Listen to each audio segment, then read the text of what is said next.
Olá, queridos, tudo bem? Meus irmãos, a pedido de alguns inscritos, eu vou estar fazendo mais um vídeo referente ao assunto profecia, contando uma experiência bastante inusitada que me ocorreu alguns anos atrás. O friozão tá pegando aqui no sul. Deus, o livre, pensa um frio.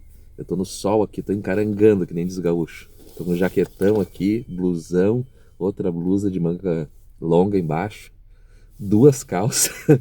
Meu Deus do céu, irmãos, muito frio. Ai, eu sou friolento assim, ó. Só Deus na calça. Mas vamos lá. Vamos falar um pouquinho mais sobre esse assunto profecia e sobre algumas curiosidades que vão trazer, digamos assim, um esclarecimento para algumas pessoas, né? Até para tirar um falso temor que algumas pessoas têm sobre essa questão de profetadas, né? Eu me lembro uma vez eu fui pregar no estado do Rio de Janeiro.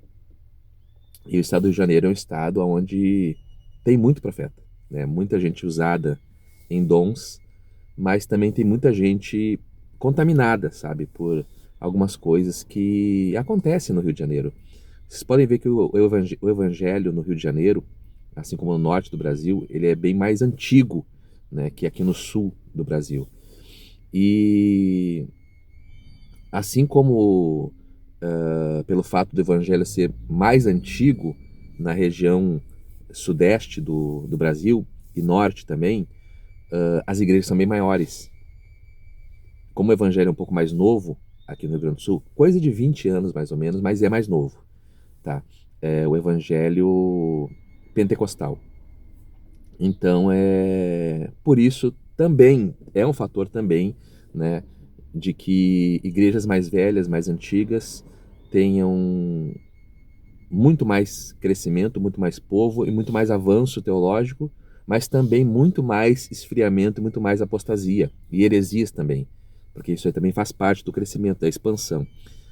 Se você for olhar na Bíblia, à medida que a igreja foi expandindo, foi se filtrando os movimentos gnósticos, né, a mistura do evangelho com filosofia e outras crenças. Então, assim, todo o crescimento traz o lado benéfico e traz também o lado maléfico da situação. A mesma coisa acontece, né, com o evangelho, com a expansão do evangelho. Então, o Rio de Janeiro é muito avançado no tocante à questão de números, né? Muitas igrejas, muita gente crente ou se dizendo crente e muitos profetas ou muita gente, né, usada em dons. Fui em 2018 ministrar lá. A princípio a intenção era ficar lá 10, 15, 20 dias. Resumo da ópera, eu fiquei 6 meses no Rio de Janeiro ministrando. Tá? 6 meses no Rio de Janeiro ministrando. Preguei em tudo que é lugar do Rio de Janeiro, onde vocês imaginam, comunidade, favela, preguei para traficantes, enfim, foi assim muito forte o que Deus fez. Fiz amizade com algum grupo de igrejas para poder tirar pessoas lá do Tribunal do Tráfico. Então, assim, foi muito forte, sabe? A forma que Deus me usou naquela época lá no estado do Rio de Janeiro. E eu me lembro que eu fui pregar uma vigília, tá meio calor, meio frio, meio calor, meio frio. Eu fui pregar uma vigília no bairro de Madureira. E essa vigília, ela era num clube. Se eu não me engano, era o Clube do Espinho, Clube do Pino, uma coisa assim. Era um nome mais ou menos assim, sabe? Que era um clube que era alocado para a realização de vigílias de um pastor que era da Madureira, do Ministério Assembleia de Deus, Ministério de Madureira. Então era muita gente, tinha ali seguramente acho que umas 400 pessoas, eu acho, porque vigília no Rio de Janeiro também atrai muita gente. E eu fui ali pregar e dar meu testemunho. Eu comecei o meu ministério dando ênfase para a questão do meu testemunho, era algo que atraía muitas pessoas e tal. E eu então, né, iniciei o meu ministério focando bastante assim no testemunho. Ocorre que ministrei, preguei ali, Deus abençoou, vieram os cantores, ministraram no final, terminou a vigília. Tá? Eu estava com um grupo de irmãos e irmãs também, e veio um profeta, né, um dos que estavam ali na organização da vigília, e profetizou para mim a minha morte. Ele disse o seguinte, 2018. Nós estamos em 2026. Isso vai fazer o que?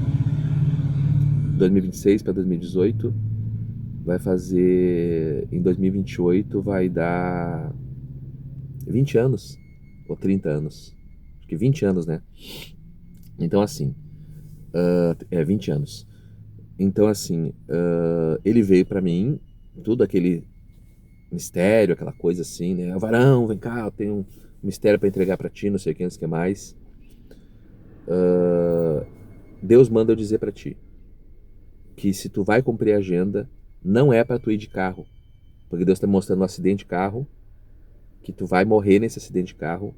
Então não é para tu ir de carro, porque Deus está me mostrando que tu vai morrer no acidente de carro aqui no Rio de Janeiro, cumprindo essas agendas. Gente, olha só, o Rio de Janeiro é gigantesco. Qualquer lugar que tu vá dentro do Rio de Janeiro é um trânsito assim, terrível. Todas as agendas que eu cumpria no Rio de Janeiro, eu ia de carro. Ou de carona com alguém, dava gasolina, ou era conduzido, os pastores me buscavam, me levavam de carro, coisa e tal. Então assim, não tinha como. Era simplesmente, se eu desse ouvidos para a profecia, eu ia invalidar totalmente a missão que eu estava fazendo. E eu peguei e escutei aquela pessoa profetizar aquilo ali, né? Entregar esse recado para mim, vamos dizer assim, profético.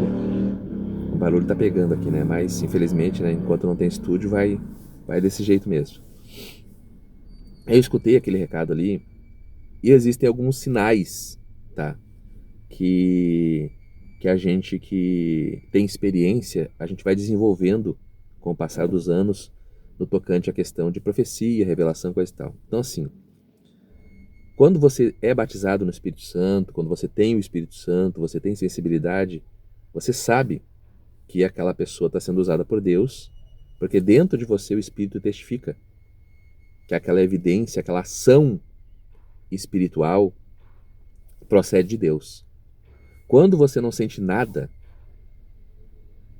seguramente é algo que procede do homem, algo que procede da carne. Então o Espírito Santo está na vida do profeta, evidenciando e manifestando aquele dom. Ele vai testificar no nosso coração, na nossa mente, que aquela profecia ou aquela revelação procede de Deus. Para isso, tem que haver sensibilidade espiritual. Então veja bem, quando não testifica, a pessoa seguramente está diante de uma falsa profecia ou de uma profetada, uma invencionice. Aí você tem que ir em segundo plano, tá? Pesar o quê? Pesar se Deus está te enviando numa missão, está te enviando para cumprir uma missão evangelística, como foi o fato que aconteceu comigo, porque eu saí do Rio Grande do Sul de forma muito sobrenatural. Foi muito sobrenatural, assim, foi incrível, sabe? Uma hora eu vou gravar um vídeo, como que eu fui para o Rio de Janeiro com 20 DVDs e R$ 50 no bolso e fiquei 6 meses pregando no Rio de Janeiro. Mobilei uma casa toda aqui no Rio Grande do Sul com as ofertas que Deus me abençoou no Rio de Janeiro. Ganhei dezenas e dezenas de pessoas, não sei quantas pessoas para Jesus, traficantes, tirei pessoas do Tribunal do Tráfico. Então assim, foi algo assim impactante em 2018. Mas eu vou gravar um vídeo mais tarde sobre isso aí. O foco aqui é a profecia. A pessoa profetizou aquela profecia para mim. As pessoas que estavam comigo, principalmente as irmãs, ficaram abaladas. Algumas até choraram, impactadas com aquela profecia. E eu, mesmo sendo novo convertido na época, né, porque eu tinha 4 a 5 anos de conversão na época, e é um novo convertido, eu comecei a pesar aquilo ali, sabe? Recebi, ouvi, ponderei, pesei e falei, Senhor, se o Senhor me enviou aqui para o Rio de Janeiro e eu estou cumprindo a tua obra, a tua missão, não estou num país onde o evangelho, a igreja é perseguida, pelo contrário, estou num estado onde o evangelho é liberalmente pregado em todos os lugares, eu não vejo lógica eu pensando e conversando com Deus em o Senhor me enviar para uma missão e inviabilizar esta mesma missão que depende para o cumprimento da mesma o deslocamento por carro. Então não existe lógica. É uma profecia incompatível com a visão, a revelação e o cumprimento da mesma. Ou seja, eu fui por uma visão. Assim como Daniel Berg e Gunnar Wingren saíram dos Estados Unidos e vieram para Belém por uma revelação espiritual e Deus cumpriu aquilo que havia falado com eles, da mesma forma eu saí do Rio Grande do Sul e fui para o Rio de Janeiro com 20, acho que na época nem era DVD, era CD. Isso mesmo, era CD de testemunho, 20 CDs de testemunho e R$ 50 no bolso, e fiquei 6 meses lá ministrando, e Deus me abençoou tanto que eu consegui mobiliar uma casa toda com as ofertas e as bênçãos que Deus me deu lá no Rio de Janeiro, sem contar as almas e as pessoas que nós ajudamos. Então assim, Deus falou, Deus cumpriu.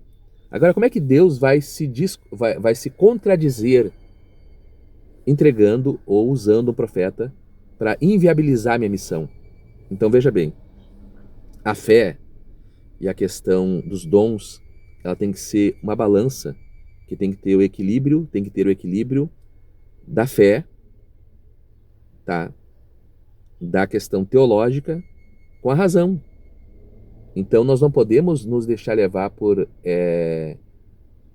emoção, por oba-oba, pelo barulhão, porque muita gente vai pelo barulhão, aquela coisa, a pessoa, muito barulho, muita língua estranha, muito mover, coisa e tal, e a pessoa se deixa levar por aquilo ali. Então, dessa feita, eu simplesmente ignorei a profecia. E eu continuei ministrando, entendeu? Eu continuei ministrando, digamos assim, livremente, nada me aconteceu. Como falei, em 2028 vai fazer 20 anos que eu recebi essa profecia, que era para o Rio de Janeiro, porque ele foi claro, se você for cumprir alguma agenda aqui no Rio de Janeiro, não vá de carro. Impossível, não tinha como, totalmente inviável. E nada aconteceu. Assim como eu, pela razão e pela maturidade, embora sendo novo convertido, invalidei aquela profecia. Então temos que ter muito cuidado, irmãos, com profetadas. Já recebi muitas profetadas, muitas mesmo, coisas assim absurdas, que eu sempre equilibrei a fé e a razão, trazendo as mesmas para a maior profecia, que é a Bíblia. E o apóstolo Paulo diz que nós temos que comparar coisas espirituais com coisas espirituais. E nós temos que julgar as profecias. Nós temos que analisar as profecias. E assim, né, nós vamos bem e vamos, digamos, nos blindar e nos proteger daquilo que é falso e daquilo que procede da carne ou às vezes até procede do maligno. Muitas pessoas entram em pânico com profecias.